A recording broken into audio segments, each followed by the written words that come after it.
Hello all, I'm Sarah.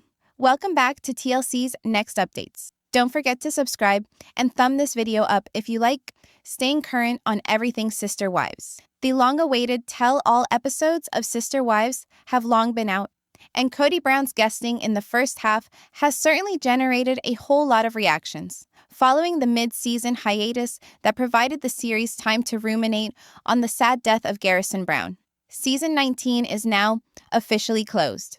As usual, the season finale saw the usual tell-all interviews, this time hosted by Sukanya Krishnan. These interviews are typically a sort of reunion in which all members of the Brown family gather together to look back at the season.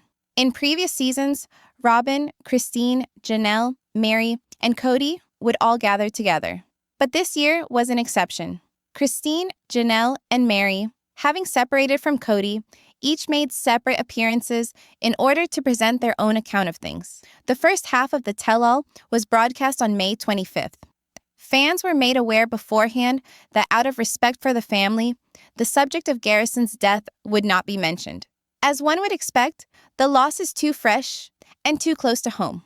What transpired instead, though, was Kody's conduct, and it didn't do his reputation any favors. Kody blew his top at least a few times during the interview with Suki. For his longtime fans, witnessing Kody becoming enraged on film is something they are used to. His tantrums, though, have been occurring more and more often since the collapse of 3 marriages. It's obvious that Kody didn't take the divorces so well. During the process of separation, he's made a number of tough and controversial statements. One of the biggest surprises came when he said he never loved any of his wives but Robyn. That one comment shook the fan base to its core. It gave a very clear picture of how broken the family life has become, and there's still more to reveal. Kody Brown did not reserve anything for the most recent clip issued by TLC from the tell-all, and neither did the criticism. In the clip, Kody expresses his ire, explaining that he is going around playing as if he desires peace and loves his wife, but on the inside, he's reached his limit.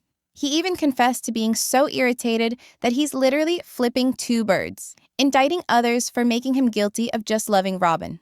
What ensued was a heated exchange with host Sukanya Krishnan, who attempted to get to the bottom of Kody's explanation for his romance with Robyn. Rather than explain himself, however, Kody snapped, claiming that individuals were attacking him and Robyn for being in a relationship. He spun himself as a victim, explaining that they've been punished for having fallen in love and that he's had enough of it. But as he went along, things began to fall apart. Kody also made a few eyebrow-raising, contradictory statements. On the one hand, he said he has attempted to equate all his relationships to what he has with Robyn, and yet, in the same breath, he said he couldn't possibly love them as much because, in his own words, they're different people.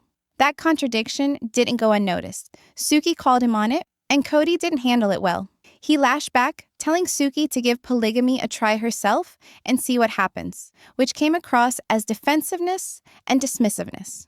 But it wasn't Suki alone who called him out on his hypocrisy. Meri jumped in to call him out too. She made viewers remember when Kody would claim that his spiritual beliefs wouldn't permit him to divorce his wife. However, when Meri later wanted a spiritual divorce after they broke up, Kody didn't cooperate.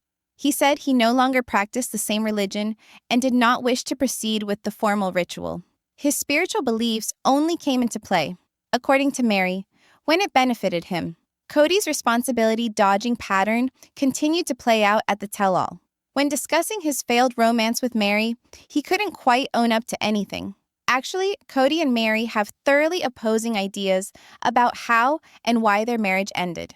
And whereas it's not uncommon for individuals to view things differently during a breakup, Kody's lack of owning up to his role shines through. He confessed that it's easy to be held accountable for things uttered in the heat of the moment. At least, he confessed that he hasn't entirely owned up to uttering that he never loved Meri, Janelle, or Christine, which sent the fan base into a whirlwind. He said that then, he was convinced that he was cultivating all his relationships, but now he knows that wasn't the truth. Meri, on the other hand, views their relationship quite differently. She explained that, in accordance with their religion, she was given a spiritual release from the marriage as a result of abandonment, something which Kody staunchly disagreed with. But recalling looking back on those last few years, Kody uncovered something more. He explained Meri had kicked him out of the family home in the midst of the catfishing scandal, and that after that, he never returned. To Meri, that was abandonment, but to Kody, catfishing was the catalyst that caused him to check out emotionally. This is one of those situations where you can see both sides. There's no doubt that Meri's online catfishing incident damaged their relationship, but what's equally clear is that Kody stayed in the marriage afterward without any real intention of fixing it. That gave Meri false hope that things might eventually improve. When she later decided she wanted to end the relationship formally, Kody refused, becoming angry and uncooperative. The emotional complexity of their breakup speaks volumes, and it paints a picture of two people holding on to very different ideas of what went wrong and why it couldn't be saved. And just when fans thought Kody's comments couldn't get any more controversial, he dropped a remark about the difference between mothers and fathers, one that sparked even more criticism. Kody Brown is again in trouble, this time for what he said regarding differences in how mothers and fathers express love to their kids. The comment sparked a fiery controversy and merely intensified the public's outrage at his recent actions. As far back as the early 1990s, Kody started constructing his polygamous household, marrying Meri, Janelle, and Christine one after the other. He went on to father 13 children, 1 with Meri, 6 with Janelle, and 6 with Christine. Over the course of the years, he was a longtime devoted patriarch, holding together a complicated large family to the best of his ability. Everything changed, however, with the introduction of Robyn Brown.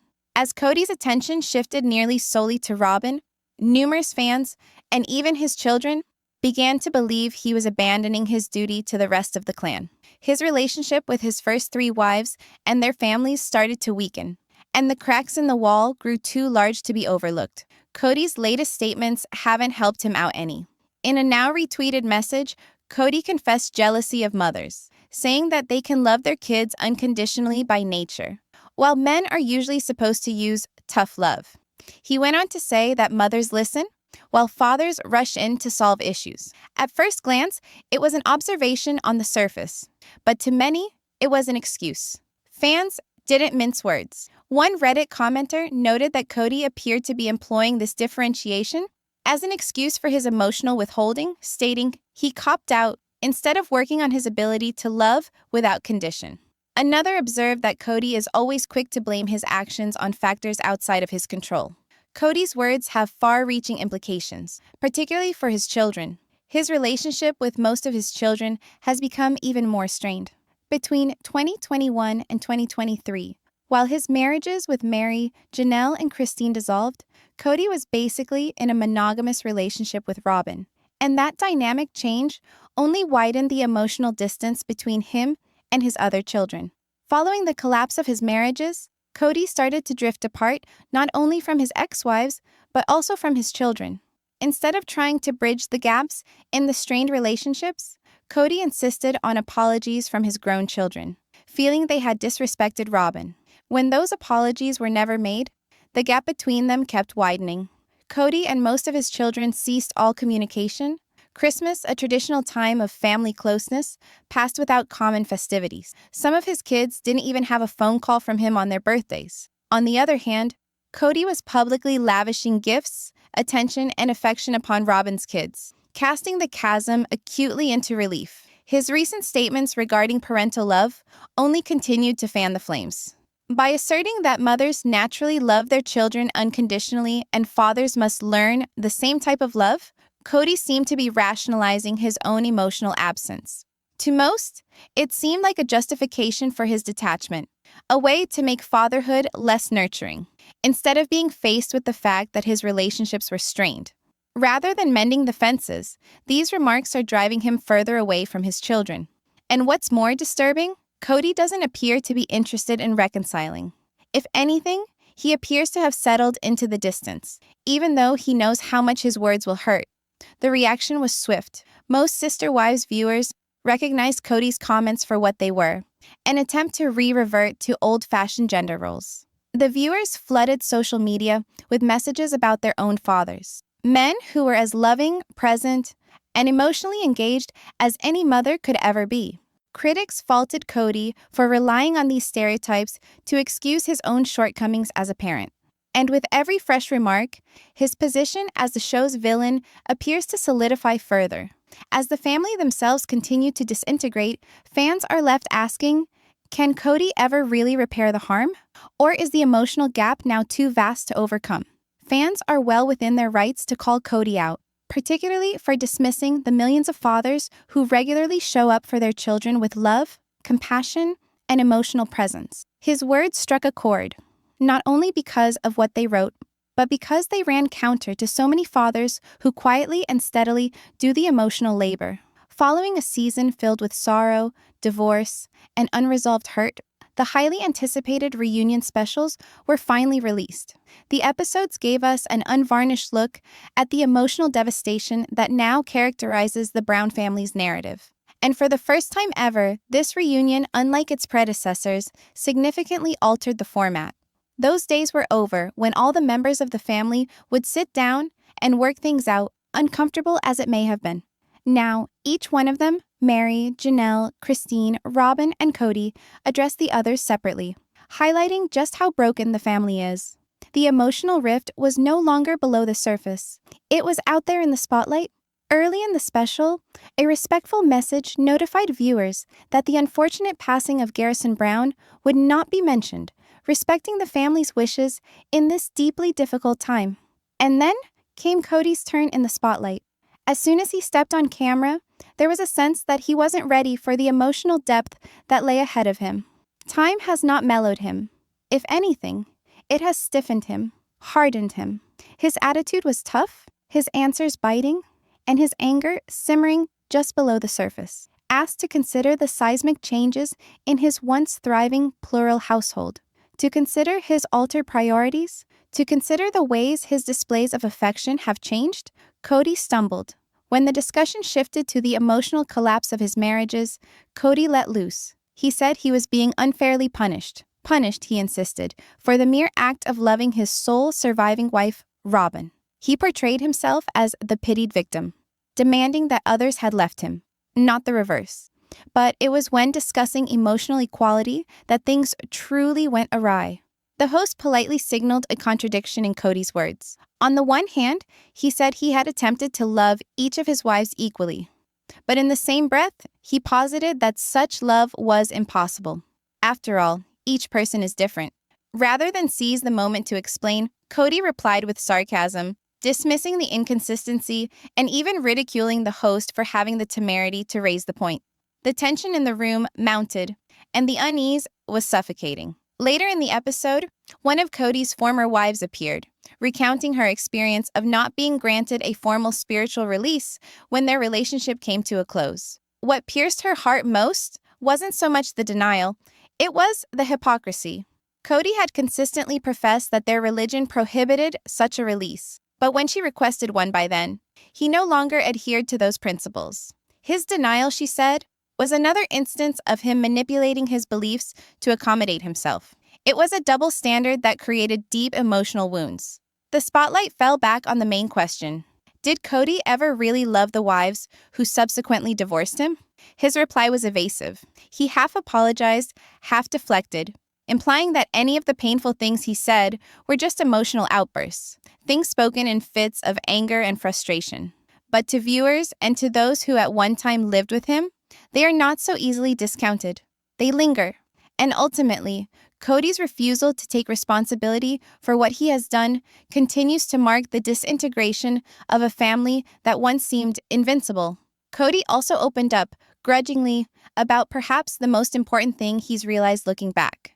He thought then that he was tending all of his relationships with equal care. But now, he admits that's far from what happened. He can look back now and see the holes, the space, the abandonment that quietly accumulated between him and the women he swore he loved. Perhaps the most moving moment of the reunion occurred when his original spiritual partner shared her truth. She shared that her religious community had formally given her a release from their spiritual covenant on the basis of abandonment. Kody reacted to the language. He pushed back, recharacterizing, and instead invoking the notorious online catfishing episode, to which he testified as the actual breakpoint in their relationship. For him, that was the moment he left their common household and never turned back. But the underlying truth was considerably more intricate. Yes, the lying hurt them, but the deeper hurt came afterward.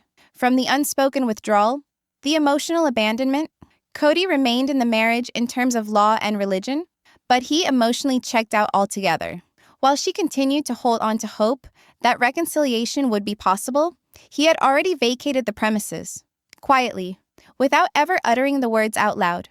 What she interpreted as religious fidelity was, in fact, indifference, masquerading as obligation. This reunion didn't just rehash old wounds, it peeled back the layers of misunderstanding, hypocrisy, and hurt that had long been buried beneath the surface. Viewers saw the toll of spiritual manipulation, selective affection, and emotional avoidance play out in real time. Every family member presented their own raw, painful outlook, varied in detail, but shared in the same wincing sense of disappointment. Once bound by a common perception of coming together, their tales now reverberate independently, shattered like the family they once knew.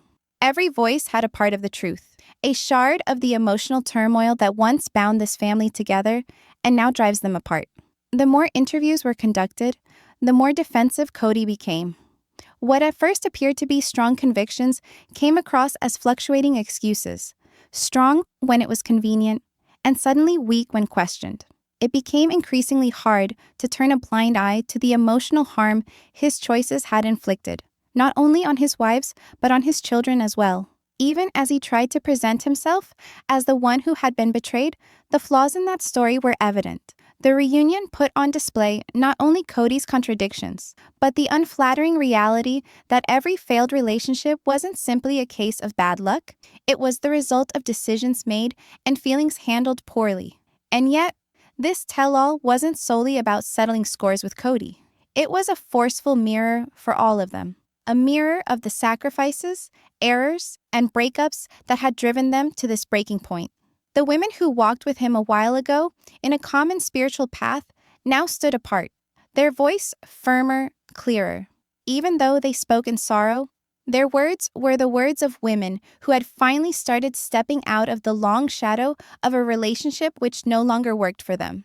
There was no scripted finale, no impassioned apology, no vow of reconciliation. Only the stark, naked truth, exposed for all to witness. And maybe that's what made it so strong. Every member of the Brown family is now blazing their own trail, no longer about the man at the center, but about the individual growth they've struggled to attain.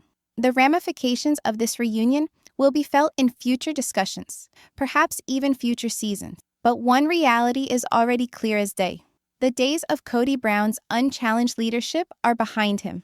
What's next is no longer a chapter on control disguised as commitment, but one characterized by integrity, self-respect, and having the strength to leave when love feels like a cage. In a starkly polarizing twist, the fellow once praised as the rock-steady leader of a large polygamous family is now at the center of bristling scrutiny, not only from viewers, but from his own adult children. Previously viewed as the emotional center of an offbeat home, Kody Brown is increasingly becoming detached, both from the audience that watched him go and the adult children he helped raise. It was rekindled into controversy when Kody made an open, but firmly divisive, comment on the emotional roles of mothers and fathers. His remarks, first made to a fan and later posted far and wide online, showcased a deep-seated insecurity. He confessed that he envied the unconditional love of mothers towards their children, going on to add that fathers are left with the job of fixing things, not calming emotions. On the surface, this might have looked like a moment of unvarnished truth, but to many, it looked like another excuse. Another excuse to justify years of emotional disconnection, especially after his marriages imploded. Instead of hearing a man grapple with his shortcomings, he sounded like a man still justifying them. Kody's youthful fantasy of establishing a happy, respectful, cooperative family under one roof once had seemed within reach. But along the way, that fantasy fell apart.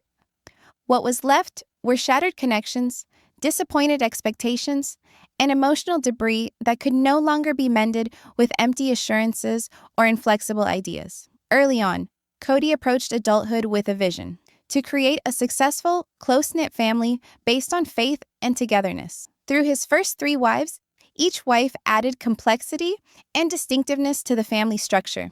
Collectively, they formed a boisterous, lively home with plenty of children, each of whom had their own aspirations, requirements, and distinct relationship with their father. For years, Kody seemed to revel in his job with enthusiasm. Fans witnessed birthday parties full of laughter, milestones marked together, and a harmony that seemed unusual but genuine. But that equilibrium was disrupted with the arrival of a new wife. Gradually but unmistakably, the balance tilted.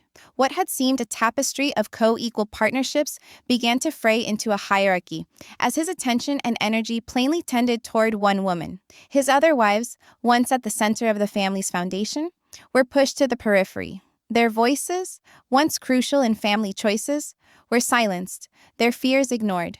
Discussions regarding the future started to omit them. Togetherness was replaced with quiet rejection and unspoken anguish. Each woman hit her breaking point. One by one, they pulled away, drained, broken-hearted, and acutely aware that their worth in the relationship had diminished. But it wasn't only the marriages that were broken. The emotional breach reached the children. These were children who'd grown up thinking in the goodness of their family, who'd witnessed both its happiness and its imperfections, but who now could not comprehend the man that their dad had become. A lot of them stood by and watched while their once engaged dad became an outsider, his universe collapsing to the ones whom he still held dear. The divisions were clear, and they ached. The kids who had already felt excluded now had their suspicions realized. This wasn't mere slacking. Their father's aloofness, it appeared, was based on belief. His words didn't only sting. They underlined years of emotional distance. Birthdays came and went with nothing for some, but grand gestures for others. Holidays were a reminder of who was still near him and who was not. The hurt of being overlooked wasn't eased by his rationalizations. In fact, his statement that mothers are innately more nurturing and fathers need to fall back on tough love only cut deeper. Instead of accepting his flaws, he characterized his emotional distance as something inborn, something unavoidable. But to many, it seemed like evasiveness, an alibi, a means of excusing the voids he had let create themselves between him and his children. His comment sparked a tide of backlash. Fans who had watched the family grow over the years were eager to respond. On forums and social media platforms, people told their stories of committed fathers who defied stereotypes, grandfathers who rose up with kindness, and single dads who knew discipline and compassion on a daily basis. These men demonstrated that presence and strength are not opposites. They defied the very narrative Kody seemed to be relying on. At the same time, the emotional repercussions within his own family could not be avoided. For some of his children, this was another break. Another affirmation that their father wasn't merely absent. He felt that he had reason to be absent. The estrangement, years in the making, now felt permanent to many. And as for the single wife who stayed, her devotion has come to be seen more and more as not strength, but silent solitude. While she waited with him, the house they had made was a reminder of what was lost. She could not fill the growing gap left by his decisions. Instead, it served to show how far the others had strayed, to defend their peace, reclaim their worth, and redefine their lives in a space outside his shadow. She stayed behind him, providing context and background in the hopes of quelling the mounting backlash. She told of his frantic desire to be understood and of the constant pressure he endured attempting to hold together a broken family, particularly under the glare of public criticism.